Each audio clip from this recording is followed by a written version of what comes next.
النجاح معدي، لهيك أنت مضطر إنك تعمل بيئة حواليك من النجاح ومن الناجحين لحتى تكون أنت أحد الأشخاص منهم.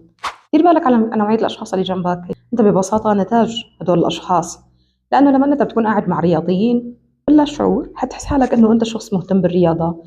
لما بتكون قاعد ببيئة متدينة أو ناس ملتزمين فأنت بلا شعور ما فيك تطلع عن هي الملة بهالسهولة. دير بالك على نوعية الأشخاص اللي حواليك، شو هي أفكارهم، كيف بيملوا وقتهم، شو هي الأسلوب اللي بيحكوا فيه، هل هذا الكلام يناسب هدفك، يناسب المكان اللي أنت مقرر إنك تكون فيه. فعن جد النجاح معدي، لمجرد إنك أخذت قرار إنك تنجح رح تلاقي حالك عم تسحب من كثير من المجموعات يلي فينا نقول ما بتناسب الهدف الجديد، وتحاول تدخل بمجموعات جديدة تناسب هدفك والناس بتفكر مثلك وحابة توصل للنجاح عن جد.